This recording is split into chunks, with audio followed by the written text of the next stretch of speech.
দাদুর মাথায় দেন দিতে হবে না একটা মধু বলে ভালো হতো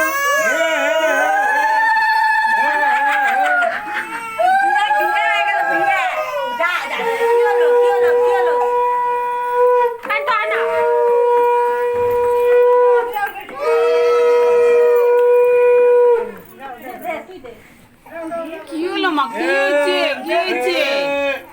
কি হয়েছে? তোর অন্ধকার কেন করছিস ছবিটাকে? লাইটটা বাড়াই, লাইটটা তোর অন্ধকার, তোর ছবিটা বুঝতে পারছি না তো।